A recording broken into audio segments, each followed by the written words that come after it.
2010년 7월 9일 관대한 재판. 당시에 검찰은 사형을 구형했습니다. 소년 시절부터 특수강간 등 혐의로 20여 년간 교도소 생활을 해왔고 전혀 교정교화가 되지 않았다. 당시 이 남성은 최후 진술에서 할 말이 없다. 재판부를 향해 살려만 달라 라고 호소했습니다. 죄명, 살인 미수, 그리고 치료 감호까지. 이 중 가장 눈에 띄는 단어, 치료 감호가 도대체 무엇이었을까요? 알코올 의존 및 기질성 인격 장애로 인하여 사물을 변별할 능력이라 의사를 결정할 능력이 미약한 상태에서 범행을 저질렀는 바 치료 감호 시설에서의 치료가 필요하고 재범의 위험성이 있다. 재판부는 연쇄살인마를 풀어주었습니다. 그 이후 심신미약. 그리고 출소하자마자 또다시 살인사건이 발생했죠. 이번에도 계획은 연쇄살인이었습니다. 정말 다행히도 빠르게 잡힌 범인, 하지만 그는 모든 것을 비웃고 있었죠. 공판이 진행되는 과정에서 검사놈들이라고 부르며 고성을 지르고 내가 좋은 선물 하나 줬으면 좋은 선물 하나 받아 사형 집행하면 되는 거 아니냐 라는 말. 재판부를 향해 검사 체면 한번 세워줘라, 시원하게 사형 집행 한번 내려줘라. 그럼 재판장님도 지금 부장판사님 정도 되면 커리어가 있는데 사형 집행도 한 번도 아직 안 해보냈을 거 아니냐, 이런 망발을 합니다. 아나무인의 태도, 욕설, 고성, 그리고 피해자를 비하하는 발언까지. 당시 피해자의 유족이 울며 당신 손에 죽은 우리 엄마를 2번 죽이지 말라라고 호소하니 이에 대해 그는 내가 죄 없는 여자를 죽인 건 아니잖아 라며 맞대응까지 했습니다. 어제인 8월 23일 1심 선고가 있었죠. 재판부는 그에게 사형을 선고합니다. 그러자 그는 이런 말을 남겼죠. 검사놈아, 시원하지.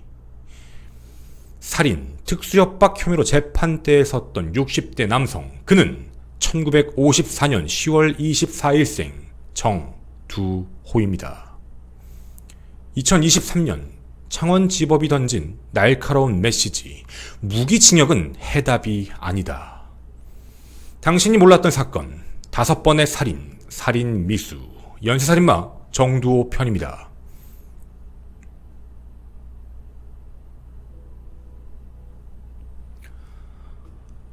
네, 안녕하십니까, 김원입니다.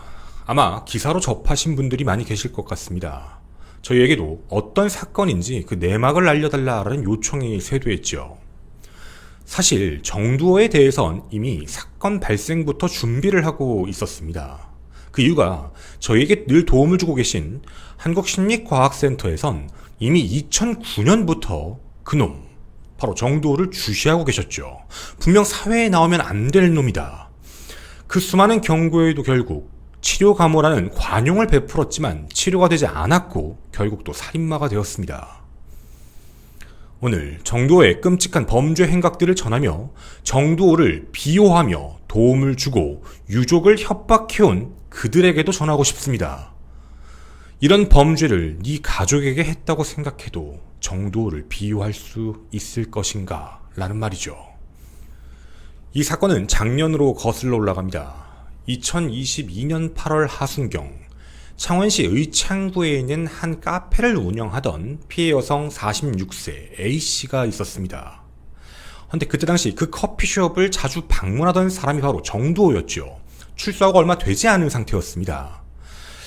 그런데 이들 사이는 이제 연인 관계로 발전하게 되었고 이내 카페 바로 윗건물에 있는 그 집에 피해자와 이둘은 동거를 하게 됩니다.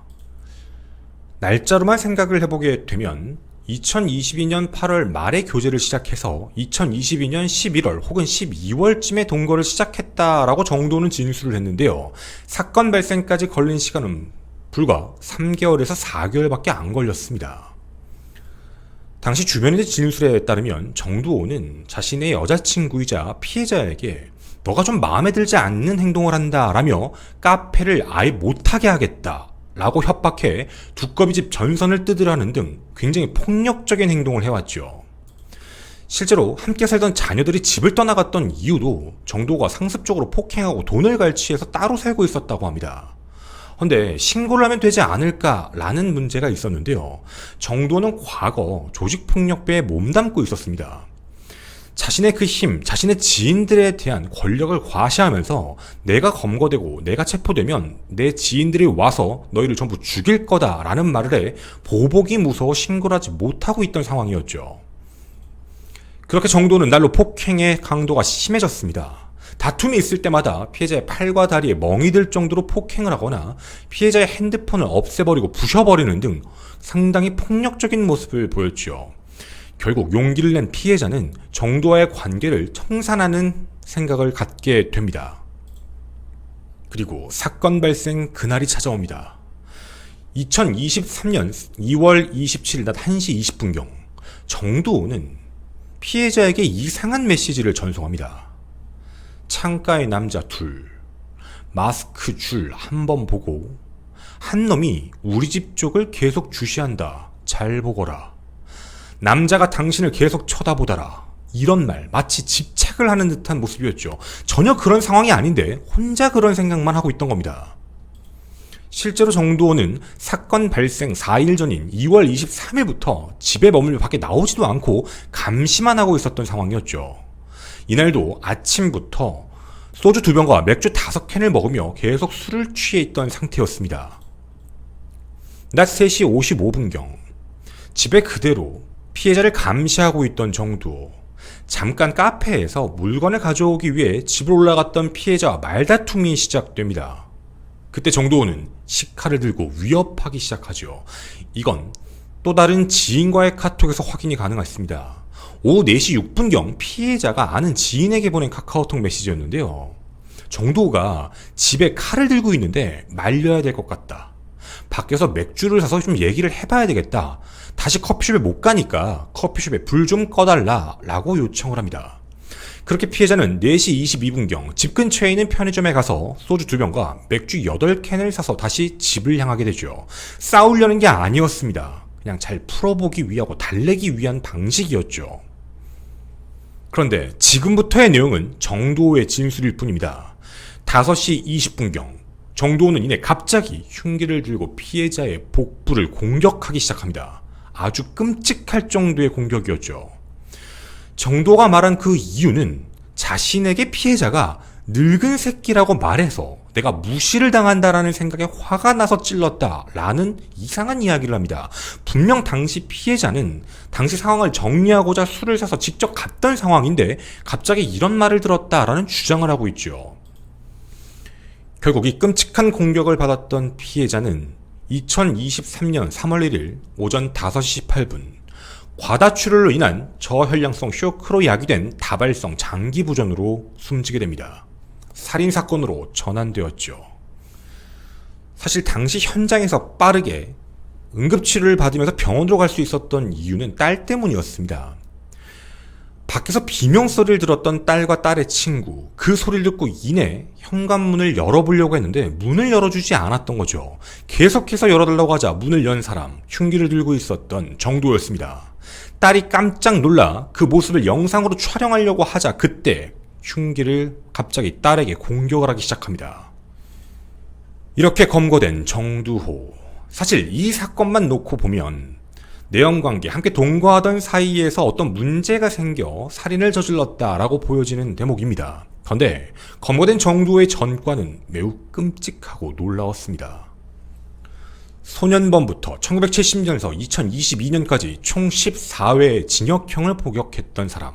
합산 29년 8개월. 그리고 이전 사건 범죄는 연쇄살인 시도였던 것이죠. 앞서 보셨던 영상, 공개 수배됐던 바로 그 이유, 연쇄살인마 정두호는 우리 앞에 한번 나타난 적이 있었던 겁니다. 2009년 11월 27일 오후 1시경 창원시에 있는 정두호의 집 큰방에서 평상시 알고 있던 46세 여성 하모 씨를 집으로 부릅니다. 영양제 주사를 맞기 위해서 불렀던 건데요. 그때 하모 씨는 이런 말을 무심코 합니다. 아저씨 알코올 중독자네. 영양제를 한 달 정도 주기적으로 맞으면 괜찮아질 거야 라는 말을 했는데, 이에 정도는 기분이 나쁘고 무시당한다는 마음이 들어 살해하기로 마음을 먹은 뒤 욕실로가 수건거리에 있던 샤워용 타월을 가지고 목 부분을 2번 감아 약 5분간 당겨 질식에 의한 사망을 일으키게 됩니다. 그리고 자신의 집에 시신을 그대로 방치해 놓은 상황이었죠. 거기서 끝나지 않았습니다. 바로 그날 밤 12시가 지났던 11월 28일 밤 12시 30분, 창원시의 모 주점에 가서 술을 먹고 있던 정도. 그때 예전에 동거하던 49세 조 씨를 불렀습니다.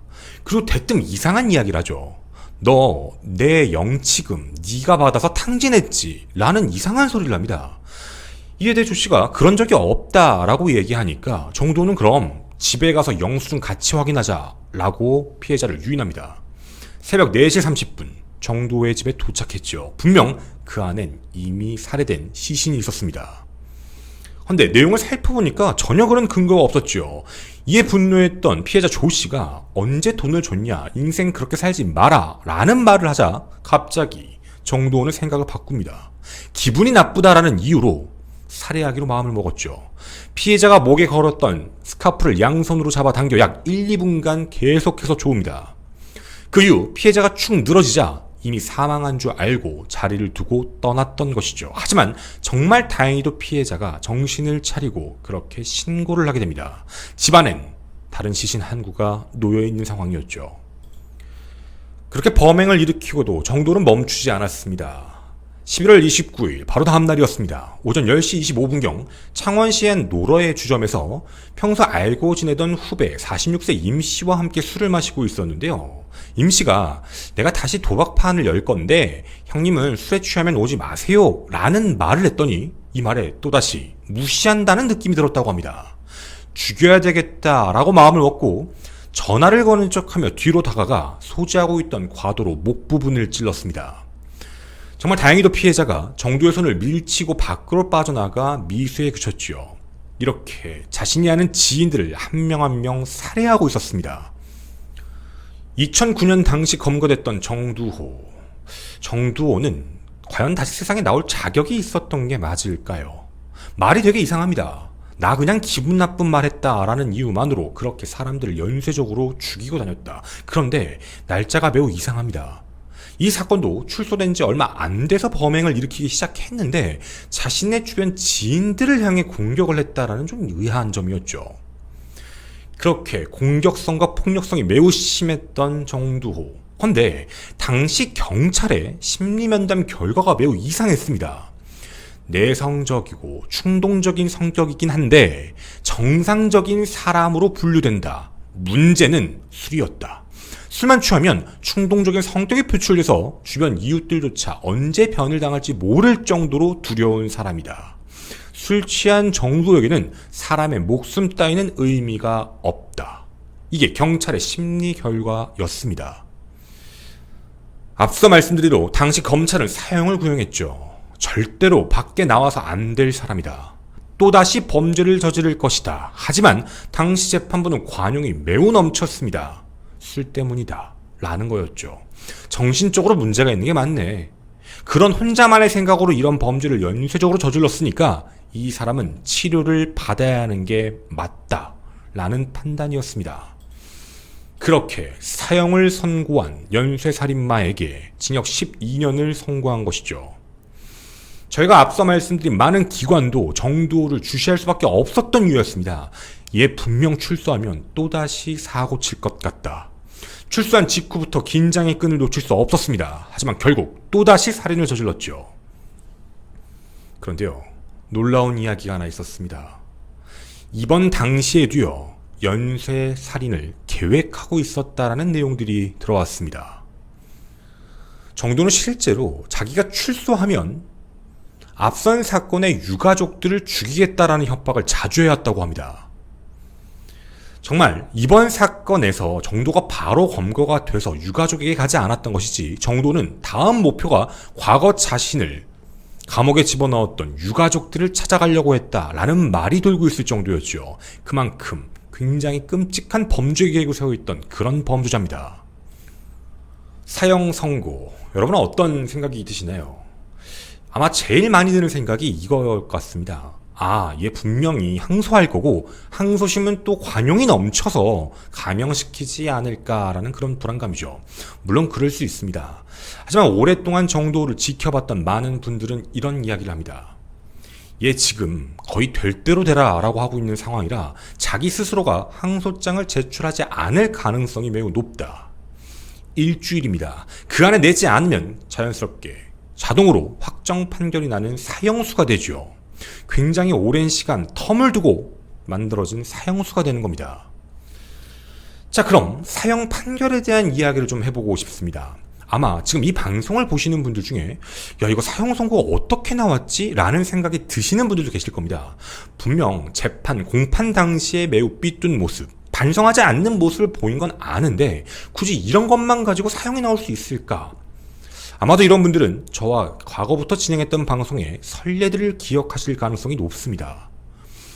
분명 이 사건은 우발적 살인입니다. 범행 모습만 보면 계획을 미리 세웠다거나 준비한 모습이 아니었죠. 그리고 과정에 대한 부분, 동기도 그렇게 납득하기는 어려운 부분입니다. 자기한테 무언가 말실수를 해서 자기 기분이 나빠서 자기를 무시하는 것 같아서 죽였다 라는 말만 하고 있으니 말이죠. 정도는 알고 있습니다. 이미 과거에 치료 감호를 받아본 경험이 있기 때문에 이번에도 그래서 비슷하게 얘기한 게 아닌가라는 의문점이 좀 드는 대목이죠. 우발적 범행을 저질렀고 그리고 과거와는 달리 술을 먹고 범행을 했다고 해도 감형해주지 않습니다. 어쨌든 표면적인 건 한 명을 살해했고 그리고 우발적 살인이었다는 점, 그 이후에 검거가 됐다는 그 점, 과거의 형량들을 놓고 봤을 땐 도무지 사형 선고가 나오기 어려운 모습처럼 보이곤 합니다. 그런데 이번 창원지법에선 왜 사형 선고를 했던 걸까요? 이번 창원지법은 이런 이야기를 언급했습니다. 정도의 전과를 살펴보면 단지 말에 화가 나서 살인 착수한 게 5번이다. 그중 사망한 사건이 이 사건 피해자 포함 2명이다. 이걸 그동안의 판례들만 보면 단순 보통 살인으로 볼 수 있지만 앞서 있었던 모든 정황을 보게 되면 평생 누적된 극단적 인명 경시살인으로 봄이 타당하다. 즉 살인의 범주 중 가장 강도가 높은 혐의를 부여한 겁니다. 그렇습니다. 과거에 있었던 많은 사형 판결, 바로 윗심으로 올라가게 되면 대부분 다 파기가 됐습니다. 혹시 기억이 나시나요? 지난달 대법원에서 공주교도소 살인 피고인에 대해 원심을 파기시켰습니다. 항소심에선 분명 사람을 죽이고 무기수였음에도 불구하고 그것도 교도소 수용시설 내에서 사람을 또 죽였다라는 문제를 삼아 사형 선고를 했는데요. 당시 대법원은 이걸 파기시켰습니다. 사람을 1명 죽였다. 그리고 고의로 죽인 게 아니다.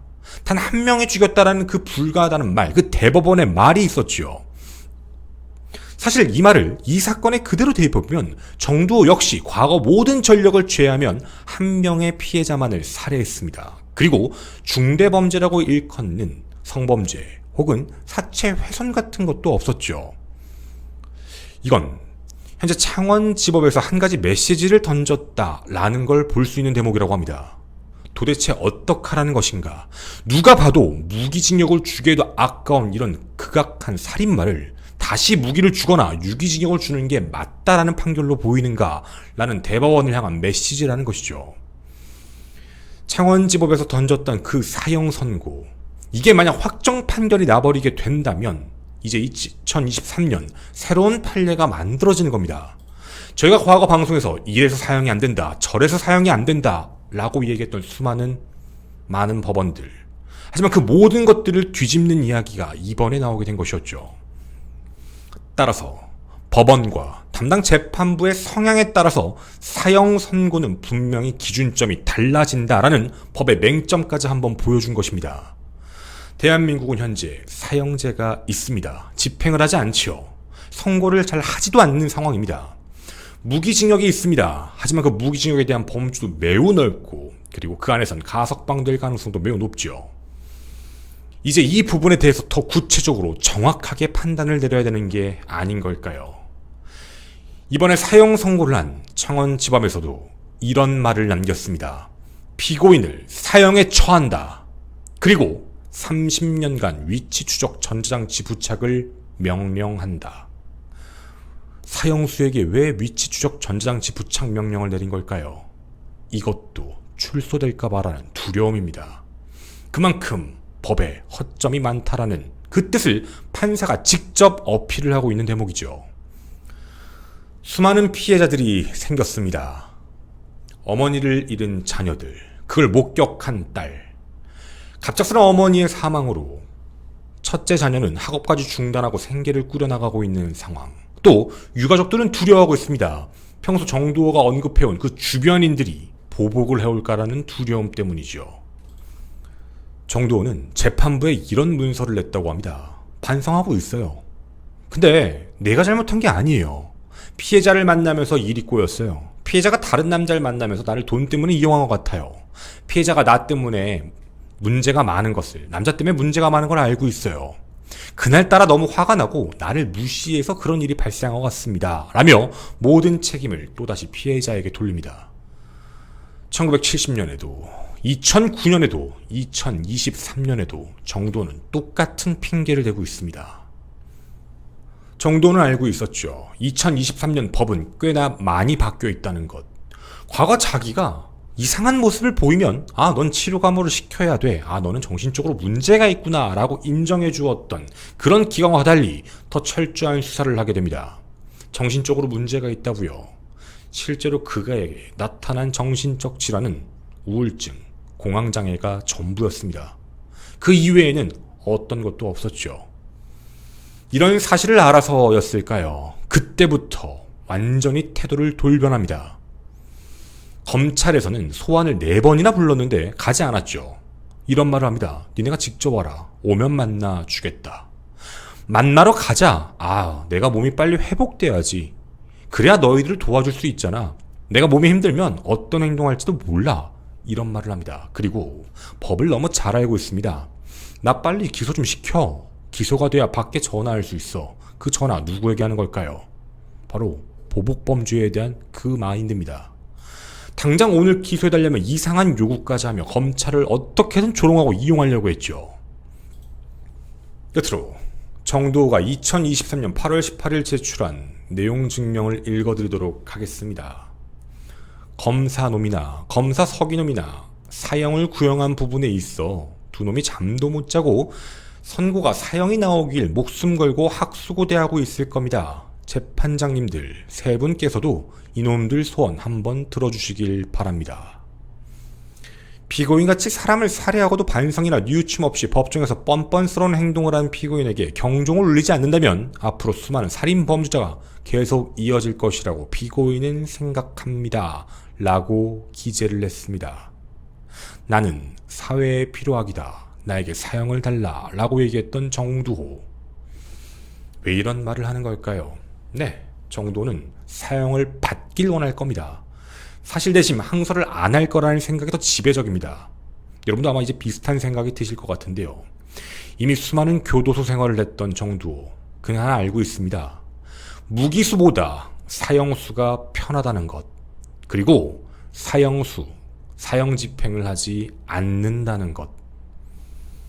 무기수와 사형수와 그 차이점을 알고 있으면서 자기는 그 모든 법과 제도를 농락하고 마치 자신이 대단한 사람인 양 그렇게 이야기하고 교도소로 가겠다라는 뜻입니다. 극악무도한 연쇄살인마 정두호. 정말 그를 우리는 살려둬야 되는 게 맞을까요? 그가 저지른 죄만큼 처벌을 가하고 있는 게 맞는 걸까요? 헌데 그는 왜 더 날뛰는 걸까요? 저는 당신이 몰랐던 사건의 김원이었습니다. 감사합니다. 뒷이야기 가도록 하겠습니다. 일단 정도가 한 말에 대해서 좀 말씀을 드리고 가도록 하겠습니다. 아니 무기수가 낫지 않아? 가석방 받을 수도 있잖아. 정도가 지금 나이가 너무 많아요. 지금 이 선고 받았을 때 68세였는데 가석방 대상 사실 받기도 어려울 것 같고요. 가석방 대상자라고 해도 자기는 거의 이제 90에 가까운 나이가 돼야 돼요. 그러니까 어렵다는 얘기죠. 근데 뭐가 문제냐면 무기수는 교정교화 작업을 하게 돼요. 그러니까 노역이라고 하죠. 노역도 하고 뭐 그런 재발 방지 프로그램도 이수해야 되고 이런 모든 하나의 과정들을 거쳐야 되는 상황이에요. 근데 사형수는 그런 걸 안 해요. 정확히 말씀을 드리면 저희가 가끔씩 한번 얘기를 드렸었어요. 그 기결수와 미결수에 대한 차이라고 말씀을 드렸는데, 형이 확정 판결이 나면 이제 그때부터는 기결수가 돼요. 이제 그 형을 이제 수행을 해야 돼요. 무기징역이면 그때부터 카운트가 1, 2, 3, 4 무한대. 뭐 30년 이러면 1, 2, 3, 4, 5 해서 30년까지. 그래서 추소 날짜가 정해지잖아요. 그런 사람은. 그때부터 이제 기결수 신분이 되는데, 사형 확정 판결이 나면 이 사람들은 우리가 지금 얘기해보면 그 사람들은 끝나야 되는 거잖아. 그러니까 확정 판결이 나는 순간 얘는 죽어야 돼요. 형이 집행이 돼야 형의 완료가 돼요. 그래서 그 사이까지는 사형수는 이제 미결수라는 신분으로 살아요. 근데 미결수가 대부분 이제 구치소에 있는 사람들인데 아직 죄가 확정이 안 난 사람들을 일컬어요. 그러니까 우리가 이제 어떤 재판이 시작되면 확정 판결 나기 전까지 구치소에 있잖아요. 구치소가 좀 편하다고 많이 얘기를 하니까 구치소에 있을 땐 이 사람을 죄인이다 라고 바라보고 대하면 안 돼요. 신성한 법이 봤을 땐 무죄 추정의 원칙상 재판이 확정 판결 나기 전까지 이 사람을 죄인이야 라고 취급하면 안 돼요. 이 사람의 방어권을 보장해야 되니까. 그러니까 이제 그 안에 구속되어 있고 수감되어 있지만 어찌되었든 죄인처럼 다룰 수는 없다는 얘기예요. 그게 이제 구치소에 있는 과정들. 그래서 대부분의 이제 중범죄자들이 계속해서 구치소에 있으려고 형의 시간을 끄는 타입들이 있어요. 자기가 봐도 되게 오랜 시간 동안 감옥에 있을 거다라고 판단이 되면 최대한 구치소에 있는 시간을 길게 잡으려고 노력을 많이 해요. 그래야 자기가 이제 편한 생활을 더 오래 할 수 있는 거니까. 근데 어쨌든 이런 것처럼 사형수는 미결수 신분으로 살기 때문에 교정교화 작업을 받을 필요가 없어요. 교도소 내부의 그 시스템이죠. 그런 교정교화 작업을 아예 받을 필요도 없고, 그리고 뭐 노역도 할 필요가 없어요. 일을 왜 해요? 얘는 일을 할 이유가 없는 거예요. 뭐 자기 선택 여부에 따라서 할 수 있다고는 하는데 어쨌든 자기가 일부러 하지 않아도 돼요. 그러니까 그냥 얘가 죽어야 끝나는 판결이다 보니까 얘는 그냥 편안하게 있어도 아무 상관이 없는 거예요. 그래서 지금 아무리 봐도 정두호가 과거에 했던, 이 사건 전에 했던 말들을 쭉 바라보면 교도소에 다시 가는 걸 엄청 무서워했어요. 두려워하고, 그리고 교도소에 가기 싫어했고, 교도소에 가면 차라리 죽는 게 낫다, 막 약간 이런 마인드였거든요. 실제로 제가 앞에서 말씀 안 드렸는데 이번에 이 사건 발생했을 때 집에서 이제 동거녀 살해하고 나서 경찰들이 오려고 하니까 자신의 배에다가 칼을 찔렀어요. 근데 그게 뭐 죄책감에 의해서 그러려고 하는 게 아니라 이제 판사님 판단했던 것도 얜 다시 두 번 다시 감옥에 가기 싫다 그랬거든. 그러니까 시간을 어떻게든 끌려고 했던 것 같아요. 그리고 좀 더 양형을 유리하게 받으려고. 근데 그만큼 굉장히 잔혹해요.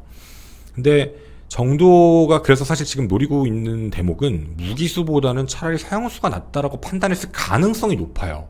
그러면은 자기는 어차피 편하게 살 수도 있고 이러니까. 근데 이제 여기서 또다시 생기는 이제 또 딜레마가 있어요. 사형 선고가 됐고 얘가 지금 얘 머릿속대로라면 이제 그 항소 이유서를 안 내겠죠. 안 내면 일주일 지나면 자동 확정 판결돼서 사형수가 되니까. 만약 이런 시나리오대로 가게 된다면 이제 그 다음도 문제예요. 뭐냐면 대한민국은 현재 사형 집행을 하지 않는 거죠. 그럼 이제 뭐가 문제가 되냐면 교도관분들이에요. 그러니까 분명히 가장 흉악범들이 모여있는 교도소로 가게 될 것 같은데 진짜 빠꾸 없는 거예요. 어차피 자기는 밖에 나갈 마음이 없거든. 자기는 또 사람 죽여도 또 무기수 아니면 또 사형이거든. 그러니까 그 안에서 자기 건드린다 뭐 한다 하면 얘는 그 안에서 그냥 뭔 짓을 해도 상관이 없어요. 아니 어차피 자기한테 뭘 하겠어. 자기 뭐 지금 당장 사형시킬 것도 아니고 자기는 계속 살아있는데. 그러니까 얘는 지금 이제 이렇게 되면 확정 판결 나는 순간 교도소 내에서도 관리하는 교도관분들도 진짜 힘드실 거예요. 얘 하는 거 보면 다 남 탓하잖아요. 그러니까 이게 진짜 일이 이렇게 되면 또 이제 그분들한테 가중이 되는 문제인 거죠. 또 그 안에서 어떤 일이 발생될지 아무도 모르고. 그러니까 지금 제가 이거 하도 이게 옛날부터 했던 얘기였었어. 저희 예전에 권일영 교수님이 나오셨을 때 그런 말씀 하셨잖아요. 아 이거 요즘에 연쇄살인마가 왜 없느냐라고 저희가 질문을 드렸을 때 그때 이제 권일영 교수님께서 그게 딱 보면 보인다. 아 얘 냅뒀으면 더 죽였을 거다. 근데 요즘엔 빨리 잡혀서 그렇다. 그래서 저희도 그때 되게 놀랬었죠. 근데 이 정두호 같은 경우도 오랫동안 주목을 하고 있던 범죄자 중에 한 명이었던 거예요. 정말 교정교화한다고 극도로 악랄한데 얘가 언젠가 분명 출소 날짜가 잡혀있는 상태였으니까. 그리고 출소를 진짜 했죠. 그리고 출소하자마자 또 범행을 친 거예요. 그러니까 이런 사태들을 바라보면 저는 진짜 교정당국의 이제 그 법무부가 얘기했던 그 치료 감호가 정말 얼마만큼의 그 효과가 있는 건지도 의문이고, 책임져야죠. 그러면 그렇게 말대로 얘기하면 뭐 치료가 됐다고 얘기해서 내보낸 것 같은데 그것도 아니었고, 두 번 다시 나올 가능성이 없다라고 판단했던 정도가 이런 생각을 한 것 같아요. 그리고 12년간 어떠한 교정 교화도 시키지 못한 채 사회에 내보내서 또다시 대한민국 살인을 저질렀죠. 현재 대한민국의 법무부의 입장은 그런 걸로 알고 있습니다. 사형제 폐지는 아니다. 사형제는 그대로 둬야 된다. 라는 입장. 대신에 무기징역을 좀 나눠서 가석방 없는 무기징역, 그거를 신설하는 부분을 좀 뭐 제도를 추진하겠다라는 걸 포부를 이제 밝혔는데, 저는요, 뭐 당연히 반대하는 단체들도 있고 반대하는 뭐 어떤 집단도 있는 걸 알고는 있습니다. 그럼 제가 정말 한 가지 역으로 또 한번 질문을 던지고 싶어요. 정도 교정교화 좀 시켜주세요. 그러면 본인들이 데려가서, 그렇게 자신 있는 기관이시면 본인들이 데려가서 본인들이 한번 해봐요. 정말 교정교화 시킬 수 있는지 나 너무 궁금해서 그래요. 그러니까 계속 이렇게 나오니까 계속 이런 범죄들이 또 발생하고 또 발생하는 그런 안타까운 일들이 계속 나오는 것 같습니다. 제발 두 번 다시 이런 일이 없었으면 좋겠습니다. 감사합니다. 제가 이거는 또 한 번 넣을게요. 제가 앞에서 뭐 정도의 모든 것들을 밝히겠다라고 얘기를 했고, 그 뒤에 정도를 비호하는 사람들도 들어봐라라고 앞에서 한번 얘기를 했는데, 제가 그 얘기를 한 이유를 좀 말씀드리면, 정도가 옛날에 그 피해자 유족이 그 신상 관련에 대해서 이제 막 얘기하고 다니려고 했을 때, 그러면 죽인다고 위협했대요. 자기 신상 까지는 게 싫었는지는 모르겠지만, 정도는 지금 못하니까 정도를 비호하는 세력들이 뭐 있는지 없는지 잘 모르겠어요. 시도 한번 해봐. 다 깜빵에 쳐넣어줄게 내가. 진짜로 한번 해봐. 그리고 진짜 네 가족한테 그런다고 꼭 생각도 해봤으면 좋겠다. 진짜로. 내가 얘기해준 이 사건 진짜 빙산의 일각인데, 내가 시간 때문에 다 길게 못했지만 이걸 듣고도 이 사람을 비호하고 싶으면 내가 볼 땐 너도 위험한 새끼라서 너도 들어가야 될 것 같긴 하다. 진심이다. 제발 그런 사람이 없었으면 이라고 생각합니다. 감사합니다.